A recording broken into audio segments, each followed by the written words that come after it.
que invitan al lector a la reflexión y a la discusión más amplia de alternativas para solucionar la mayor parte de los problemas que enfrentan nuestras ciudades.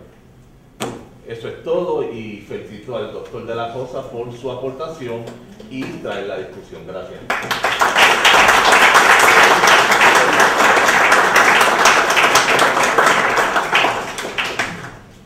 Muy bien. En su aporte, el profesor Carlos Gilbert nos trae una síntesis de lo que presenta el libro y muy bien trae el asunto de los conceptos teóricos que son tan importantes para la universidad desarrollar en vías de futuro, ¿verdad?, las ideas y profundizarlas, pero también trae los aportes prácticos de cómo esta vista que le damos a la ciudad, que se va desarrollando de una manera caótica, tiene que ser acercada desde un modelaje, desde una simplificación, para traer todos estos elementos que nos crean problemas y todas estas teorías que nos están dando al traste con los problemas. Tenemos un desfase entre nuestros conocimientos y nuestras capacidades. Las ciudades se están desenvolviendo más allá de las teorías que la forman y cogen unos rumbos que muchas veces no son los más adecuados para la humanidad o no es lo que nosotros quisiéramos como una ciudad. Y se consigue, ¿verdad?, se llega a este momento caótico donde estamos tratando de organizar una ciudad y la ciudad se va desorganizando mucho más rápido de la que la podemos organizar. Y nos plantea un terreno fértil, ¿verdad?, para nuevas propuestas y para reinterpretar las propuestas teóricas que se han traído hasta el momento. O sea, es un momento de reflexión verdaderamente, y este libro plantea que se debe retomar esa discusión y repensar todo el problema. No solamente estudiar las teorías va a ser suficiente, hace falta desarrollar nuevas teorías, recombinar los conocimientos de las teorías que tenemos, verificar toda esa información que está saliendo de la realidad del mundo, ¿verdad?, de los humanos y todo su asentamiento, y plantear, ¿verdad?, una nueva visión de futuro donde ustedes los estudiantes, nosotros los profesores e investigadores, pues, juntos busquemos una nueva forma de repensar este problema. Un problema que muy bien lo trae el profesor, es global y nos afecta desde la esfera global. Y nosotros como ente local pues recibimos unas influencias y también tenemos unos modos de actuar. Así que esa transición entre lo global y lo local se sostiene y plantea un mundo unificado, ¿verdad?, donde los problemas son de todos y básicamente pues todos tenemos que en cierta forma colaborar y acercarnos a ese problema y buscar cómo resolver algo que no tenemos la solución. Estamos planteando algo, un problema que no tenemos la solución, lo estamos buscando. Y ahí lo dejo con el profesor Manuel Reyes, que va a elaborar sobre los modelos sistemodinámicos. Muy bien, gracias por la oportunidad de poder conversar con ustedes, con los colegas. De hecho, me gustaría comenzar un poquito, quizás desde el punto de vista de cómo yo conozco al doctor Orlando de la Rosa, porque es una manera bastante, te diría yo, singular, en el sentido de que él llega un día al Departamento de Ciencias Físicas y se pone a conversar conmigo. En esa ocasión yo estaba dirigiendo internamente el departamento y entonces él estaba tratando de contactar a un profesor que lo ayudara a hacer un modelo. Y entonces cuando él me empieza a hablar un poco sobre el asunto, de hecho me pareció bien complicado lo que él quería hacer. O sea, lo que él quería hacer resultaba, pues, porque tenía demasiadas variables. En esa época yo estaba teniendo un acercamiento con la sistemodinámica como técnica o medio de uno modelar sistemas complejos. Así que si mientras voy conversando llegan los slides de la sistemodinámica, me gustaría que nos detuviéramos ahí, porque fue la manera en que de primera intención creí que se podía abordar un asunto tan complejo. Aún así, como bien dijo el doctor Gilbert, el acercamiento tiene que ser aproximado, en el sentido de que desde la ciencia nosotros tendemos a trabajar con sistemas extremadamente simples. Por ejemplo, nosotros trabajamos con gases que le podemos controlar fácilmente la presión, la temperatura, el volumen, por ejemplo.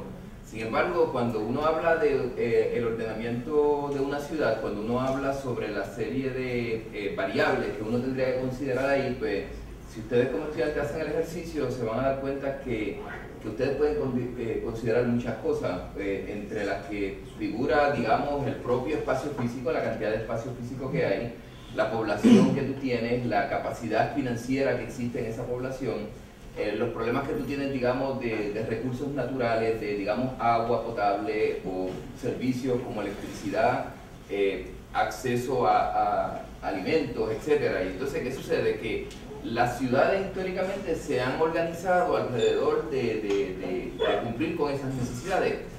Necesidades que no las puedes considerar todas cuando estás tratando de hacer un modelo, pues porque si al doctor Gilbert le pareció intimidante un modelo que se simplificó al más simple que casi la médula, entonces sería realmente imposible de abordar. En el caso particular de Antrópolis, el acercamiento sistémico que se hace, en el sentido del modelaje, pues obedece lo que se conoce como la sistemodinámica de flujos y tanques, es decir, nosotros podemos medir cantidades como la población, como el capital, como el nivel de contaminación, se pueden, metafóricamente, se pueden ilustrar o comparar con lo que llaman la metáfora de la bañera. O sea, es una metáfora que ilustra cómo una cantidad se puede irse incrementando. Si ustedes se fijan, ustedes se bañan, ¿verdad? Ustedes tapan en la salida de la bañera y se ponen abren un flujo de agua, y el flujo de agua empieza a llenar esa bañera. Hay ocasiones que usted viene y la destapa, ¿verdad? Y hay un equilibrio, digamos, entre lo que se escapa por el desagüe versus lo que sigue cayendo por el grifo. Y entonces, a partir de esa metáfora, uno puede estudiar propiedades como la población, por ejemplo. Ustedes saben que hay un incremento en población, como bien mencionaba el profesor, dando el caso particular de Madrid, donde hay una serie de nacimientos por unidad de tiempo, pero a la misma vez también hay una serie de muertes por unidad de tiempo. Así que mientras que la población puede crecer si el nivel de, digamos, de nacimientos o inmigración es superior al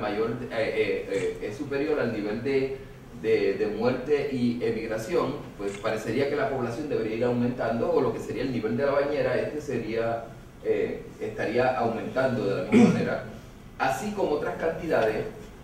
Sin embargo, vamos a detener ahí, podríamos ir un poquito más atrás, que no vi si tenía... Hay una parte ahí que yo no la vi en la transparencia, que ilustra la manera en que nosotros simplificamos un modelo que de otra manera hubiese sido imposible abordar. Ahí tienes el capital. Un poquito antes, ¿no está la relación entre los cuatro? No, esa es la que me falta. Okay, pues ¿Tienes los cuatro todos juntos? No. Lo que pasa es este tema, que no me pareció verlo cuando estábamos corriendo este tema.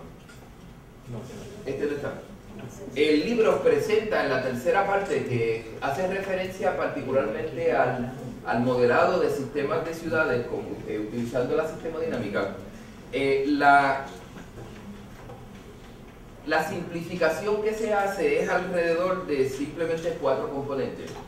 De hecho, sabemos que es una sobresimplificación del asunto, pero es que no era abordable de otra manera. Así que como primera aproximación teórica, nosotros trabajamos un modelo que tiene 4 componentes, que está centrado en el capital. ¿Okay? El componente central es el capital. El capital se puede ver en este sistema de modelado como varias vertientes, no solamente el capital financiero, sino el capital social. ¿Okay? En el capital financiero, ahora podemos dar publicación.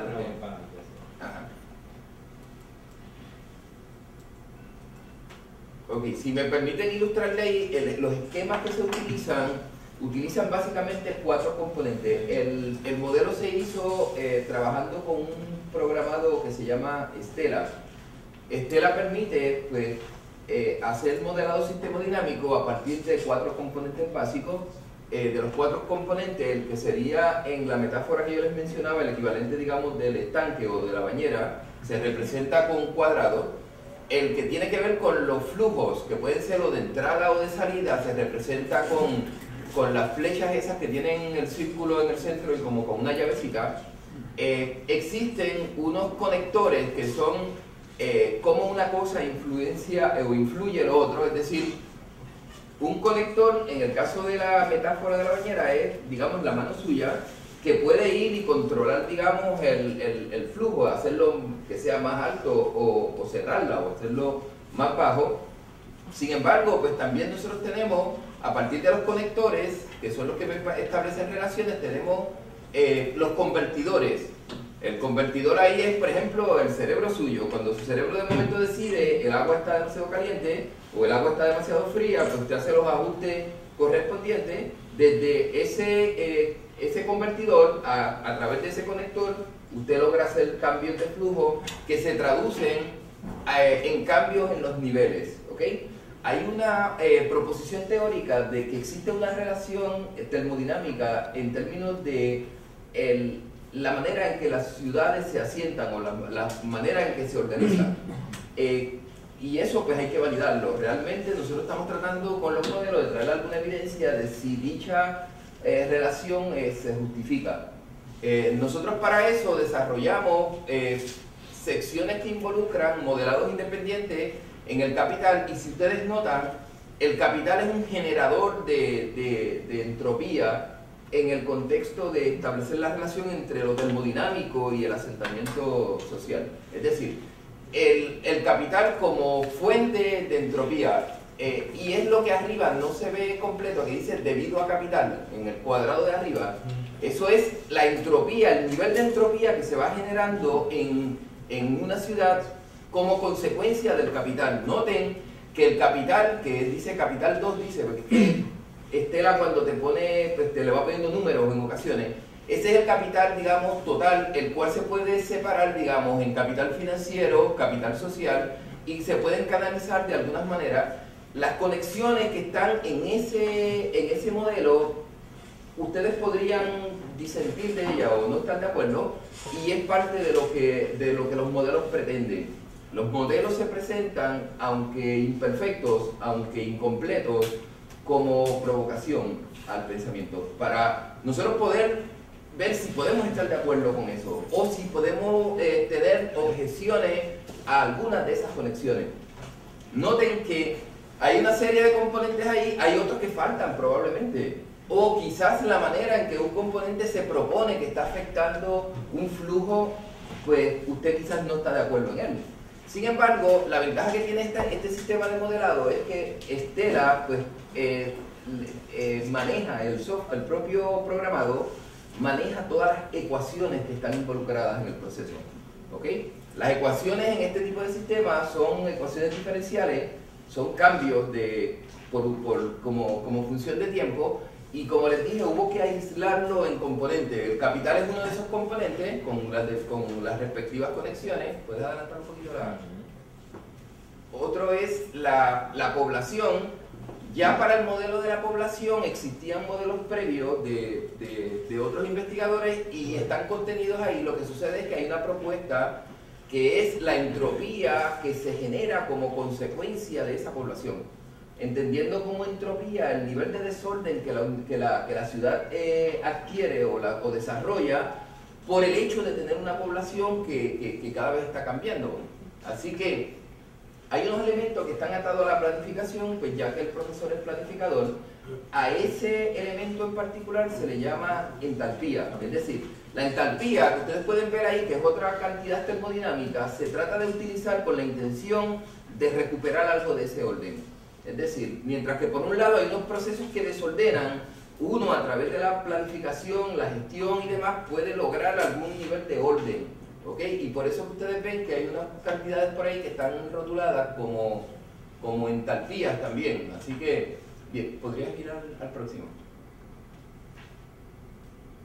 De los otros modelos considerados hay un elemento que tiene que ver con la contaminación. La población incide directamente sobre ese componente. En los modelos de contaminación, pues si ustedes se fijan, hay una tasa de un estándar de contaminación, que eso puede ser, digamos, controlado por una agencia pública de gobierno, establecer cuánto es el máximo de contaminación que se va a permitir que una industria deposite, o la cantidad máxima de basura que se va a permitir que un ciudadano genere. O sea que hay unos estándares de contaminación que van a incidir en una, digamos, razón de contaminación, con qué velocidad nosotros estamos contaminando, lo que a su vez va a subir el nivel de contaminación y va a hacer que la entropía por contaminación aumente. De la misma manera, estos estándares de contaminación podrían tener procesos entálpicos también, que controlan, digamos, el nivel. Uno va en una dirección, el otro va hacia el otro. Los niveles entrópicos lo que tienden es a desordenar desde el punto de vista de la termodinámica. Los niveles entálpicos tienden a dar cierto ordenamiento. ¿Cuál es la propuesta del autor? Que en las condiciones actuales el colapso es inevitable. Es decir, es una visión un poco no muy optimista, en el sentido de que, y obedece a que el centro de gravitación de este modelo radica en el capital, y el capital en este contexto es el que está llevando fundamentalmente a todo este desorden, cuando en algunos elementos podría tener algún cierto carácter de orden, pero el consumo, debido, digamos, al capital financiero, pondera la cantidad de contaminación que nosotros ejercemos. Nosotros podríamos quizás generar políticas públicas o podríamos desarrollar nuevas tecnologías, pero el nivel de consumo que ahora mismo nosotros tenemos es uno de los elementos de capital, digamos, de capital financiero, que más afectan a los niveles de desorden en la ciudad debido al nivel de contaminación que eso a la vez pudiera generar.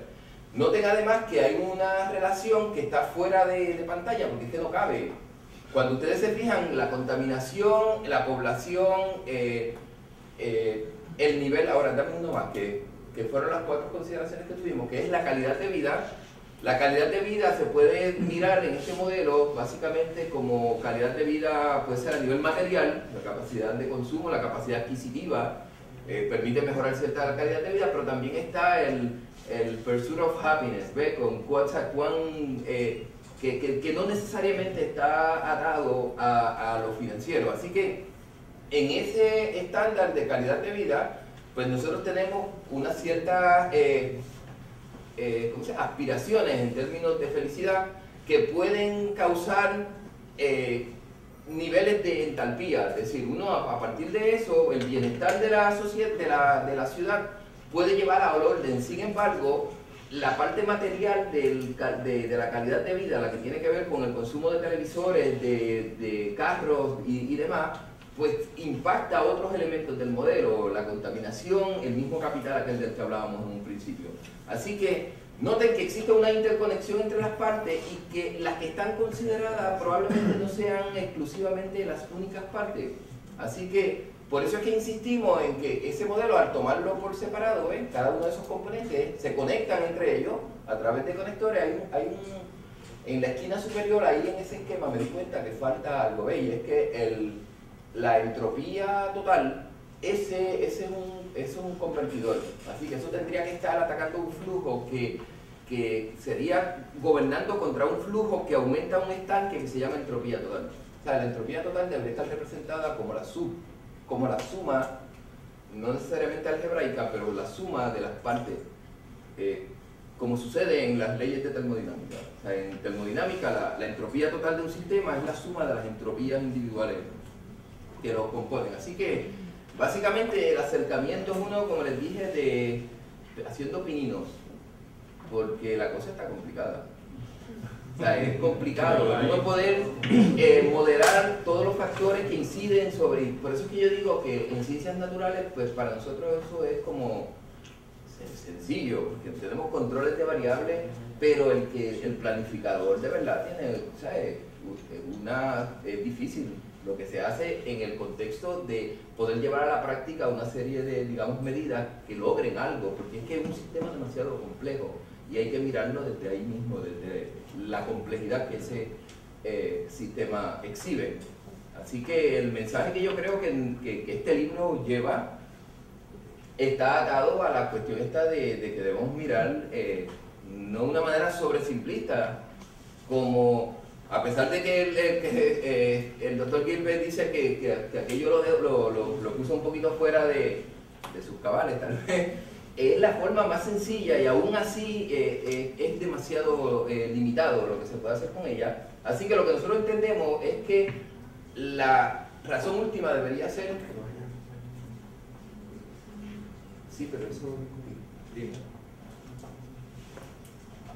Las curvas de... Ok, hay una intención de parte del autor, si ustedes miran la obra, en poder cuantificar los niveles de entropía para con ellos tratar de lograr planificación.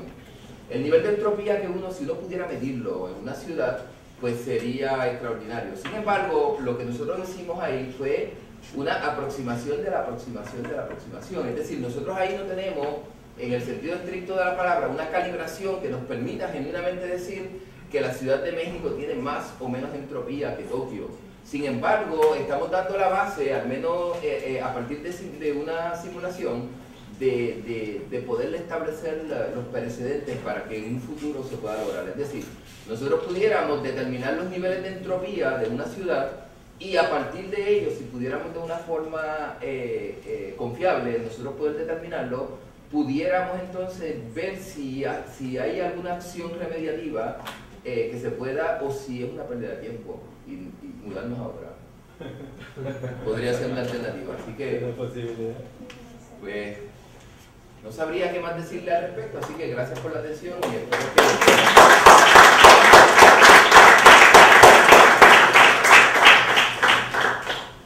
Muy bien. Vean cómo va profundizando la temática, ¿verdad? Vamos elaborando sobre esto y vamos abstrayendo también los términos y las condiciones para cuando hablamos del desorden en la ciudad, usted puede salir por la puerta y puede verlo, pero eso es solo San Juan. Usted quiere una ciudad más grande, tiene que ir a Bombay, Ciudad México, y vería otro tipo de desorden, pero ese desorden, para estudiarlo académicamente y conceptualmente, no podemos tener todas las posibles variables, todas las posibles opiniones de cada cual. Tenemos que simplificar. Así que esos esquemas y diagramas que el profesor presentó del modelaje sistemodinámico permiten, si se determinan los parámetros apropiados, simular este tipo de intangibles en forma tangible. Se pueden traer a la colación cosas que no se podrían ver como niveles de desorden y nombrarlos y traerlos a colación para ver si de alguna manera práctica nosotros podríamos llegar desde el desconocimiento del desorden en la ciudad a términos prácticos de cómo controlarlo, cómo mejorar las condiciones de la ciudad, cómo mejorar las condiciones de vida. Y usted puede ver que aunque en estos diagramas no se entienden muy bien, hay unas cajas y hay unas llaves. O sea que la población es una caja, se acumulan personas. El desorden es una caja, se acumula el desorden. Entonces nosotros tenemos que combatir ese desorden ¿cómo? Invirtiendo. Y de ahí que podamos ver en estos resultados más simples, donde usted piensa que esta ciudad se va a sostener o no, vamos a ver. En este análisis de la ciudad. Miren, la curva roja sería el desorden y la curva violeta sería el orden o la inversión en orden que tenemos que hacer, y se puede ver claramente que para el 2100 las ciudades van a ser extremadamente desordenadas y no vamos a poder invertir lo suficiente como para mantener un orden. O sea que es un planteamiento de problema más que una solución. Nos está dejando ver un problema, estamos estudiando el problema con mayor detenimiento al tratar de simular estos elementos intangibles y traerlos a un programado matemático donde podamos ver desarrollo y luego eventualmente comparaciones entre ciudades y cómo mejorar ese tipo. Además, fíjate que sale a reducir lo que mencionaba el colega en el sentido de política pública, ¿ves? Porque muchos de estos modelos proveen la posibilidad de establecer políticas.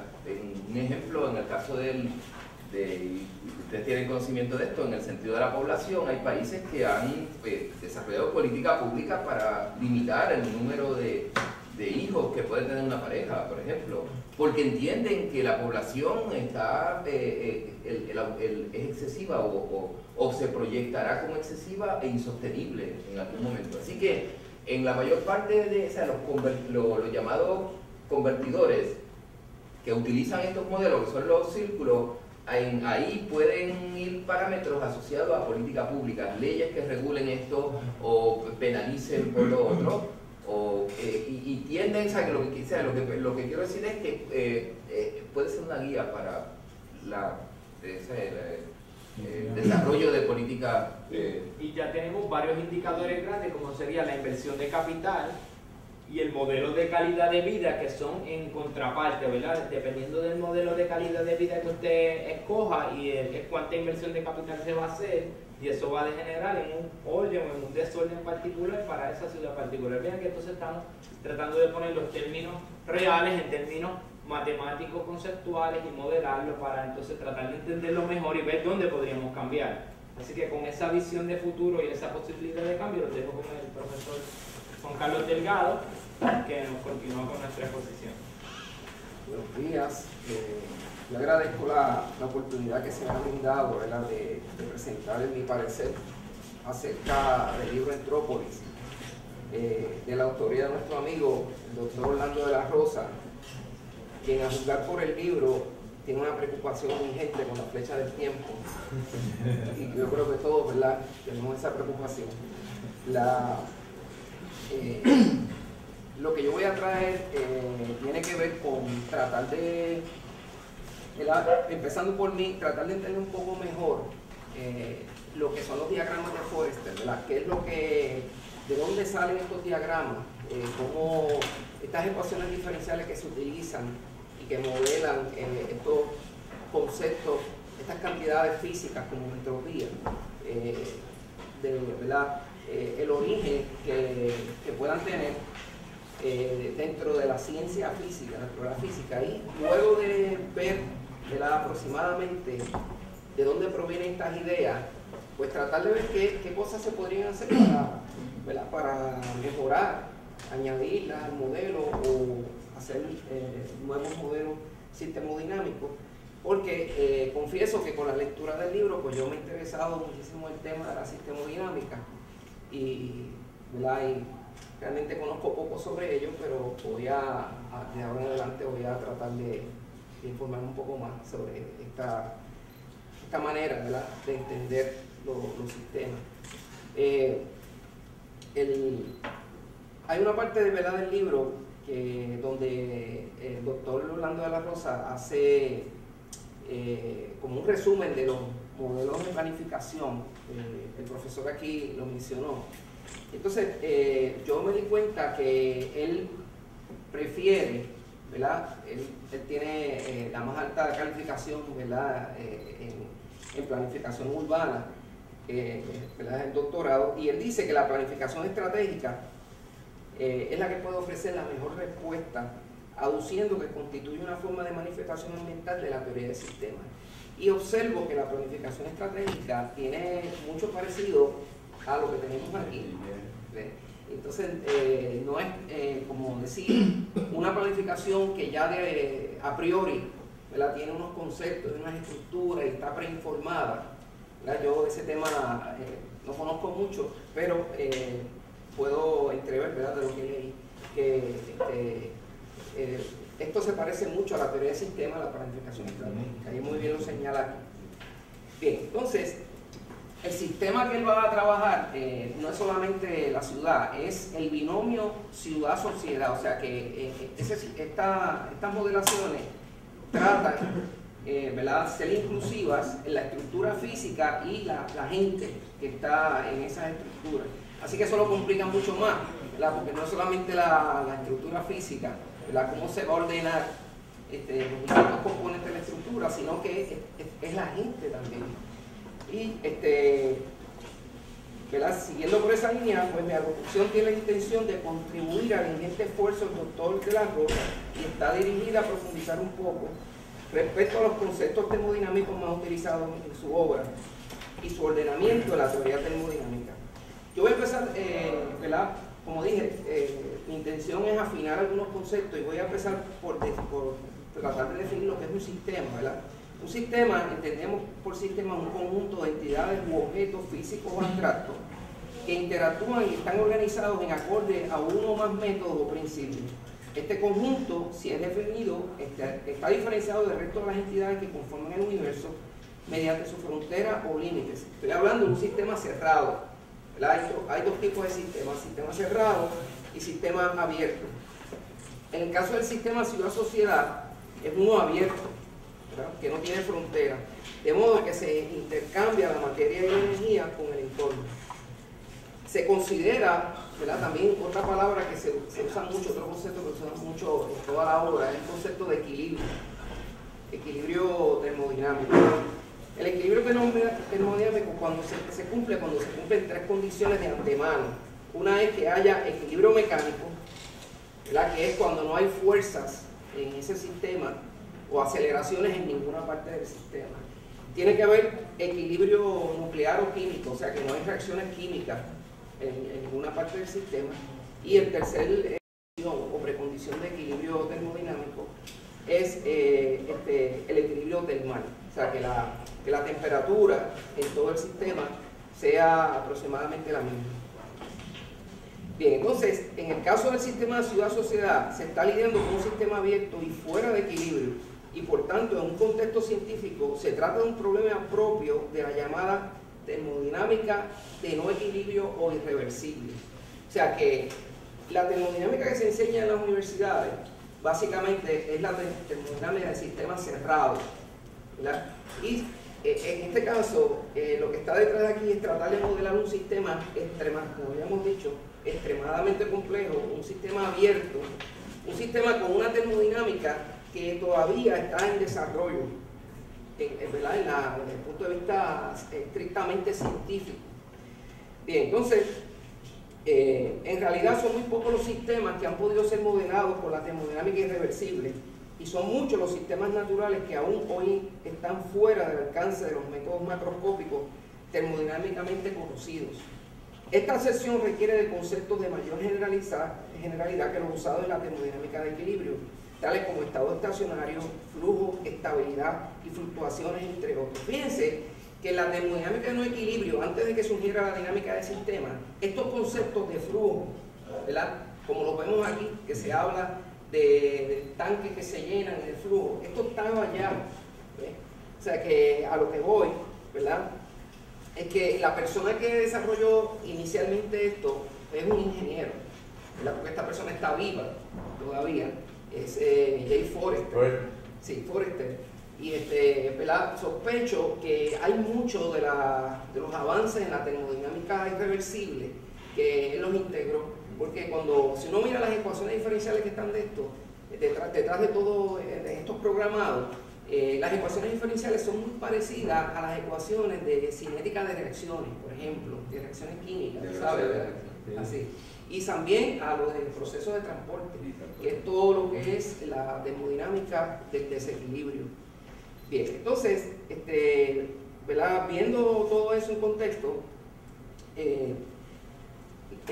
otra diferencia fundamental que se tiene, ¿verdad? Es la dificultad con la definición de entropía. Cuando uno tiene un sistema abierto, cualquiera sea, aunque sea una sopa, ¿verdad? O si está abierto, ahí hay un problema con la definición de entropía porque hay intercambio de materia, ¿ves? Y entonces, como se define la entropía, es para sistemas en equilibrio.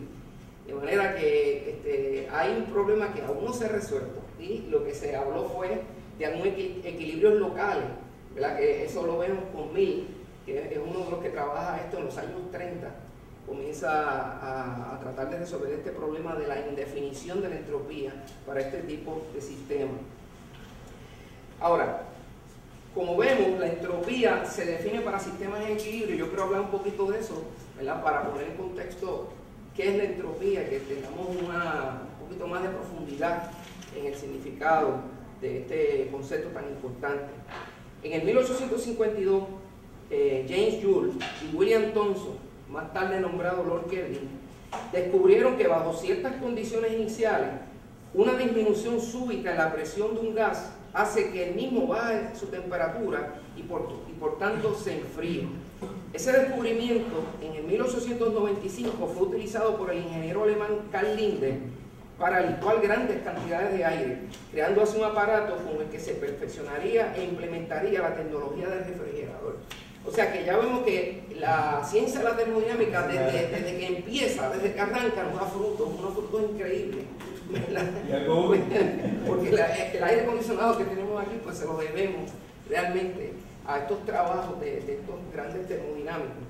Así, la termodinámica clásica, una ciencia empírica, no solo se aplicaría en el mejoramiento de la eficiencia de las máquinas termales, sino que también de las máquinas que hacen el reverso de lo que hace una máquina termal, que es un refrigerador.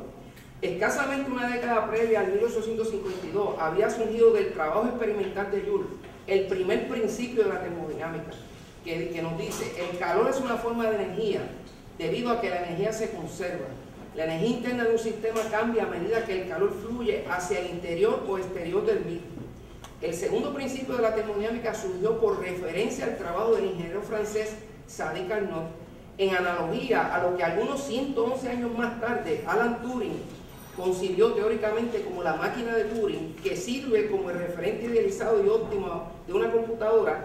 Carnot en 1824 postuló teóricamente su máquina de Carnot, el referente idealizado y óptimo de una máquina termal.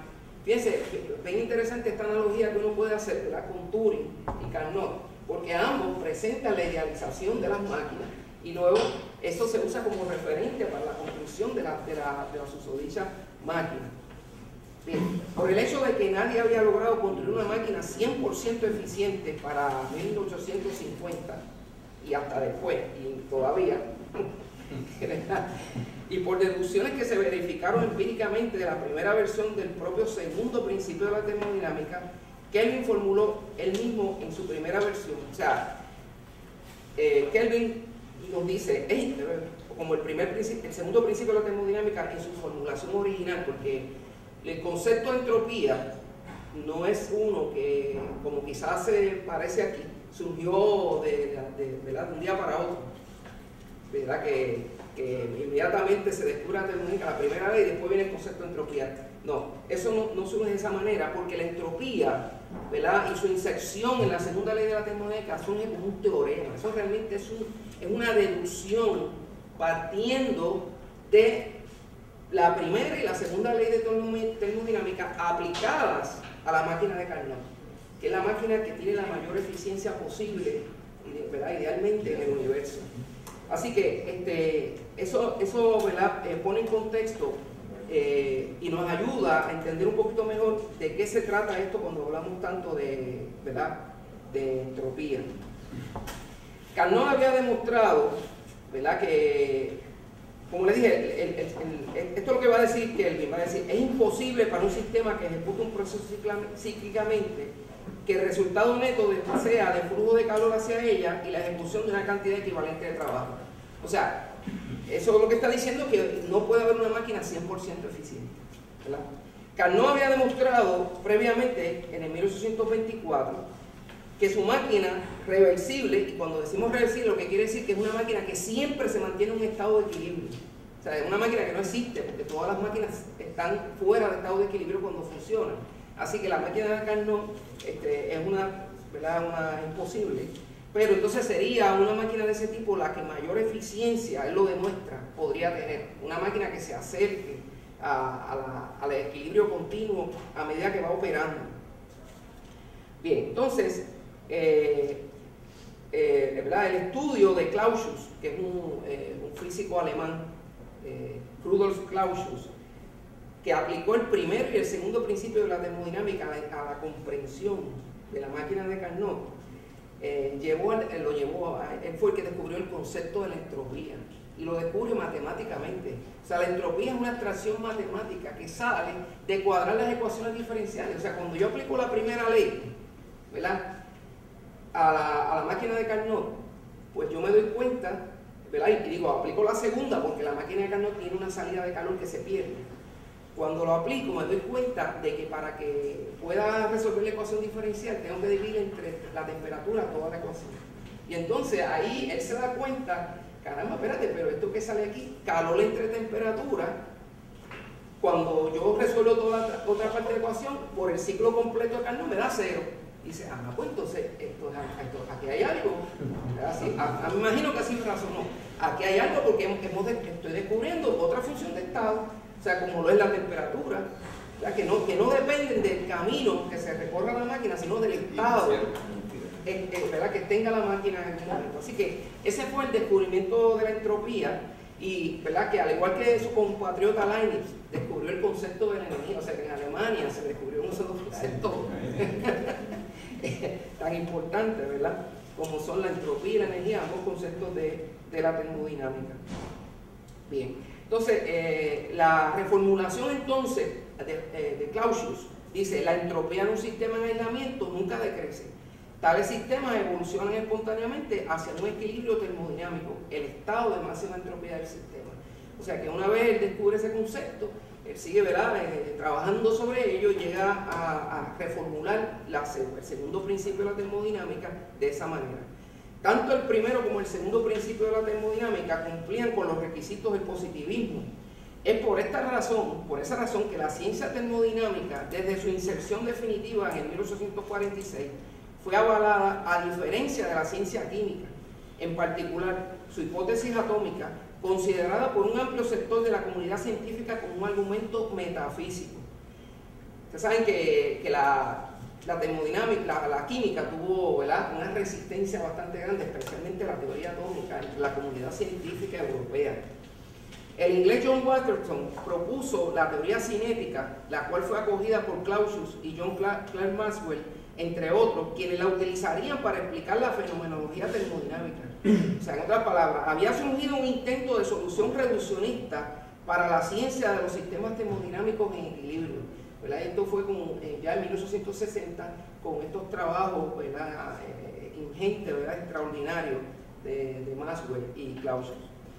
Maxwell terminó proponiendo su distribución probabilística de velocidades moleculares de ondas, la cual obtuvo aval empírico años más tarde, a comienzos del pasado siglo XX. Desde Maxwell han surgido ingentes trabajos fundados en su solución reduccionista a la incógnita que planteó el sistema gaseoso, que hacía posible la idea de la máquina de Carnot y el funcionamiento de toda máquina termal en la práctica. Así que este modelo de distribución de Maxwell más tarde se extendería por los trabajos de otros notables teóricos a las fases líquidas, sólidas y el plasma, perfeccionándose su capacidad predictiva con el advenimiento de la teoría cuántica. O sea que hoy en día el trabajo de Maxwell se ha integrado a la teoría cuántica y entonces ya no se habla nada más de colecciones de moléculas, se habla de colecciones de partículas, ¿verdad? Partículas elementales como bosones, como fermiones, ¿verdad? Toda esta conceptos teóricos interesantísimos que utilizan los físicos, ¿verdad?, teóricos de la física de alta energía.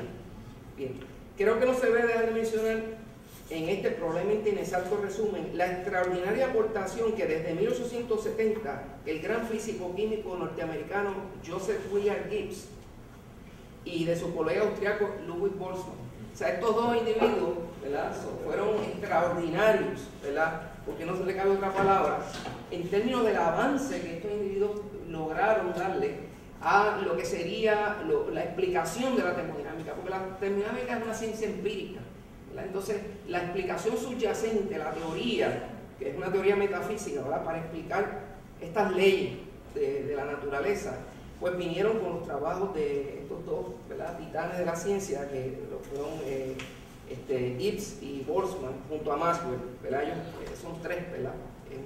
Bien, entonces se crea lo que se conoce como la mecánica estadística, que es la teoría que explica la termodinámica. Se basa en las leyes teóricas de la termodinámica clásica como consecuencia de las propiedades estadísticas de enormes ensamblajes de moléculas y átomos que con la mecánica cuántica más tarde integrada se aplica a las diversas postuladas colecciones de partículas de naturaleza, ¿verdad?, como ya mencioné. O sea, en otras palabras, la mecánica estadística va a servir ese propósito, y Boltzmann con sus desarrollos explicó cómo las propiedades de los átomos, como su masa, carga y estructura, determinan las propiedades físicas de la materia, como la viscosidad, conductividad del mar y difusión. O sea, que verdaderamente se usó el reduccionismo, y el reduccionismo funcionó para explicar muchas de las propiedades de la materia. Ahora, todo esto desde la óptica de sistemas en equilibrio, ¿ok? El problema llega cuando vienen los sistemas fuera de equilibrio. Respecto a la flecha del tiempo que preocupa al autor de Entrópolis, a medida que uno va hacia adelante en el tiempo, la segunda ley de la termodinámica nos dice que la entropía de un sistema aislado puede incrementar y no decrecer. Entonces, desde la perspectiva de cada cual, la medida de la entropía de un sistema es un modo de distinguir el pasado del futuro. O sea, que el futuro está en el aumento de la entropía. O sea que el tiempo tiene una dirección única porque es la dirección del aumento de la entropía. ¿Ves? Y esto sale de los trabajos de Boltzmann, ¿verdad? Esta interpretación increíble, ¿verdad? De que por qué razón no existe un reverso en el tiempo. O sea, si el tiempo es una dimensión, ¿por qué no puede ir hacia atrás? ¿Verdad? Pues sencillamente porque la entropía disminuye y entonces el universo no quiere. O sea, eso, o sea, que lo dejamos de... Si entendiéramos eso, viviríamos más felices. Sí. Entonces resulta paradójico que en los sistemas termodinámicos abiertos, como el binomio ciudad-sociedad, la entropía puede decrecer con el tiempo. Así, muchos sistemas, incluyendo los vivos, reducen su entropía local a expensas del ambiente, resultando en un incremento neto de entropía del universo. O sea que la ciudad utiliza los recursos naturales, ¿no? Todo lo que tiene a su alrededor, incrementa la entropía afuera y aumenta el orden interiormente. Ejemplos que se pueden citar son la formación de cristales. Cuando se forma un cristal, está ocurriendo eso. O sea, cuando se crece un cristal, ustedes saben que en los laboratorios de física química eso se hace. El funcionamiento del refrigerador, otro ejemplo, de los organismos vivos, ¿verdad? De entropía positiva. La entropía, como la energía y la temperatura, son conceptos abstractos y solo se tiene un sentido intuitivo de esos efectos. Cuando el tiempo va en reversa, como en una película puesta al revés, se viola la segunda ley. Así la entropía es asimétrica en el tiempo. Al completar un sistema, un ciclo termodinámico reversible que no se aleja del equilibrio, la entropía no aumenta. En cualquier proceso irreversible, la entropía aumenta con su característico sentido temporal. Así, la fecha del tiempo garantiza nuestro envejecimiento. Y aquí la desesperanza del autor ante su inexpugnable poder. Para finalizar, quiero volver a puntualizar que el caso para el sistema ciudad-sociedad es uno de termodinámica de procesos no reversibles, como ya dije. Con esta sección de la termodinámica se necesita de la consideración de procesos de transporte de materia y energía que se entiende en la obra por capital financiero. Sin embargo, a pesar de que este capital es importante, se trata de un concepto económico y la ciudad-sociedad no es exclusivamente un sistema económico, es también uno físico y la utilización del espacio y recursos también es física. O sea, lo que estoy tratando de decir ahí es que debe haber alguna manera, ¿verdad?, de que esta aproximación se acerque un poco más a lo que es la realidad del binomio ciudad-sociedad. Desde comienzos del siglo XX se ha estado desarrollando la termodinámica de procesos irreversibles y cambios como entropía y energía en los sistemas reversibles se pueden calcular debido a que ambas propiedades, matemáticamente hablando, son funciones de estado que dependen de un estado de equilibrio determinado del sistema. Por otro lado, se ha dado mucho desarrollo teórico y esta clase de termodinámica es objeto de investigación activa. Quiero señalar, antes de terminar, que investigadores notables galardonados con el Nobel, como lo fue Lars Onsager, cuya aportación se funda como consecuencia de afirmar la reversibilidad del tiempo, o sea que hay esperanza. Con Onsager hay esperanza, porque a nivel microscópico él descubre de que el tiempo se puede reversar, ¿verdad?, para entonces explicar ciertos procesos que se dan en la mecánica estadística, ¿verdad?, de entrópico a nivel molecular. Otro trabajo importante es el de Prigogine, ¿verdad?, por su definición de las estructuras disipativas y su rol en sistemas termodinámicos ajenos al equilibrio, lejos del equilibrio. El trabajo de Prigogine, en resumen, es que la importación y disipación de energía en los sistemas químicos puede conducir a un reverso de la maximización de la entropía que impone la segunda ley. O sea, que la esperanza va surgiendo, ¿verdad?, va emergiendo. Así que esto lo que nos dice es que la investigación tiene que continuar. Esta investigación, de hecho, yo estoy dispuesto, ¿verdad?, a iniciar una investigación, ¿verdad?, usando la termodinámica, a ver si podemos mejorar, ¿verdad?, esto, hacer algo, ahorrar esfuerzo, a ver si sale algo, ¿no? Los ingenieros estudian con frecuencia procesos de transporte y cinética de reacciones químicas cuando investigan el fenómeno de transferencia de calor y materia. Lo que quiero decir es que los conceptos generales de la termodinámica irreversible le pueden resultar familiares. O sea, Forster, estos conceptos seguramente son familias. Por la similitud de las ecuaciones diferenciales de transporte y de cinética, de reacciones con algunas ecuaciones diferenciales que he visto se aplican en la dinámica del sistema. Así que, como les dije al principio, pues yo sospecho que de aquí, ¿verdad?, de todo este avance de esta ciencia, yo diría un poquito, ¿verdad?, dificultuosa, ¿verdad?, porque es que hay que estudiar profundamente, ¿verdad?, para no entrar en estas aguas de la termodinámica irreversible. Pues Forrester ha sacado mucho. Hay otro aspecto que es el asunto de la información. Con Claude Shannon se descubre, ¿verdad?, él descubre que la información en un sistema se puede interpretar como entropía negativa. En otras palabras, esto de que estamos hablando, ¿verdad?, de que la ciudad toma de las afueras para organizarse, lo que está tomando es información, según la interpretación de Claude Shannon, que fue el que, ustedes saben que Claude Shannon fue quien descubrió la digitalización electrónica.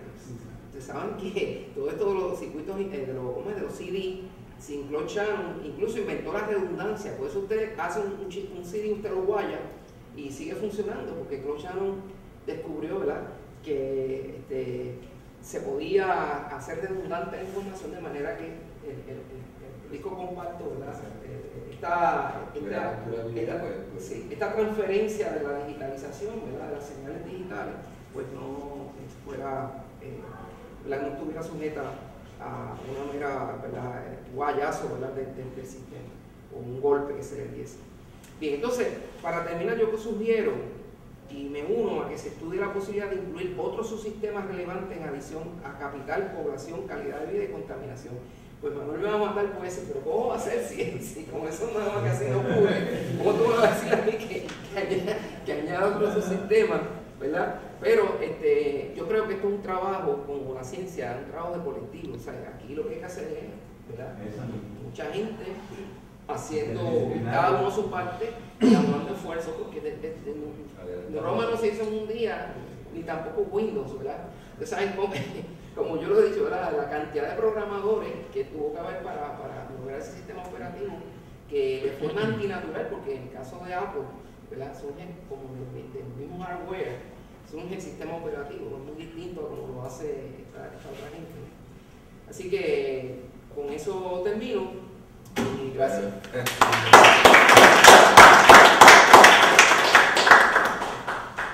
Tremendo corte, ¿verdad?, del profesor. Vacío, el cambio de clase, ¿verdad? Sí. La persona se fue. Quedamos aquí para la discusión y esto no ha acabado. En su aporte el profesor trae un recuento de la física moderna, ¿verdad?, del asunto de la termodinámica, y nos habla de sistemas en equilibrio, sistemas fuera de equilibrio, y que aún la física moderna no ha llegado a entender perfectamente la termodinámica de sistemas fuera de equilibrio. Entiéndase que si nosotros estamos buscando hacer una transferencia transdisciplinaria donde queremos aplicar leyes de la física moderna a los ambientes urbanos y todavía no conocemos muy bien los aspectos de la física moderna, imaginen entonces cómo vamos a llegar a nuestro entendimiento de la urbe en un sistema complejo, donde podemos ver que los propios principios de la urbanidad y de la civilización vienen también de estos desarrollos científicos a nivel teórico, donde las máquinas que utilizamos hoy día surgen de estas teorías, donde esas máquinas tienen unos impactos en la sociedad que entonces no podemos prever, y toda esta cadena de eventos que iría desde lo más físico tangible hasta lo más intangible, como serían las actitudes de las personas, los aspectos psicológicos y emocionales de un ente vivo, complejo, que vive en una ciudad que podríamos considerar también un ente vivo, complejo. Así que vamos construyendo sobre aspectos cada vez más complejos. Y entonces de ahí que podamos plantearnos el que estas visiones que tenemos de la ciudad, de la urbanidad, del futuro de la humanidad, se puedan replantear y buscar de todas las ciencias que tengamos, no solamente de la física, sino de todas, e integrar nuevos paradigmas, nuevas formas de pensar, donde los aspectos importantes se reconsideren, se traigan nuevamente, se busque entender mejor la situación a partir de el estudio, ¿verdad?, de diferentes áreas integradas en sistemas ya tecnológicos, informáticos, donde lo que tenemos son entradas de información, salidas de información, y reconsiderar entonces nuestra visión de la ciudad, no solamente como un lugar, sino como un lugar en interacción donde hay muchas cosas ocurriendo, hay niveles de información que se están solapando, y de ahí la importancia de mantener los vínculos entre las diferentes áreas y no separarlo y reducirlo a problemas simples o disciplinarios donde no vamos a lograr un entendimiento profundo porque nos faltan las bases de las otras disciplinas. Yo quería, ¿verdad?, con respecto a lo que está diciendo, pues precisamente estamos en la facultad, ¿verdad?, que es el crisol de esa forma de pensar.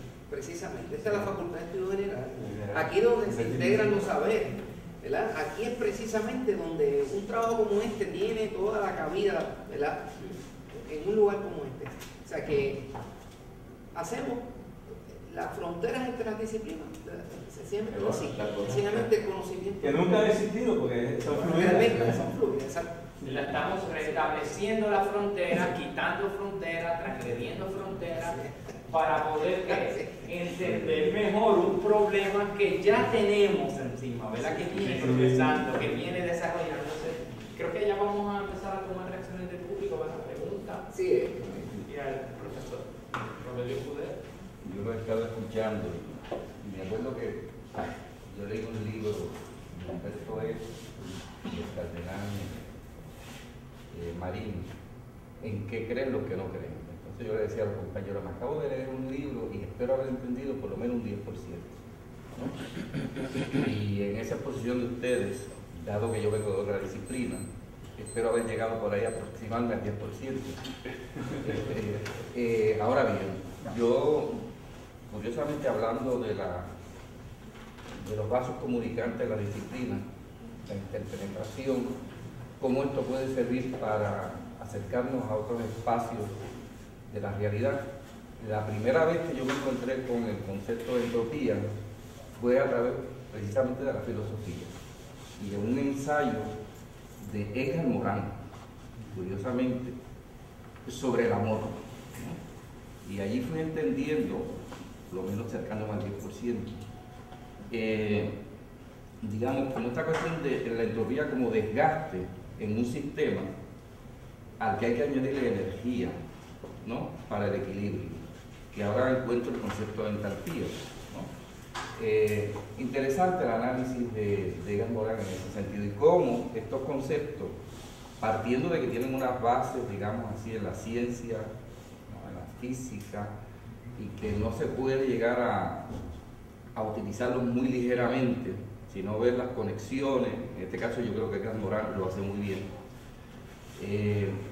Pues nada, este tipo de reflexión nos puede llevar a preguntarnos cómo utilizarlo en otros campos. Ahora quería hacer un señalamiento rápido cuando hablaban de la flecha del tiempo. ¿Y qué tal si la flecha del tiempo se convierte en un misil? Porque estamos hablando de la ciudad, estamos hablando de la destrucción de la ciudad, cómo buscar equilibrios en la ciudad. Pero a mí me mataron un sueño, ya yo no puedo ver a Bagdad, porque Bagdad lo destruyeron con unas flechas del tiempo de misiles.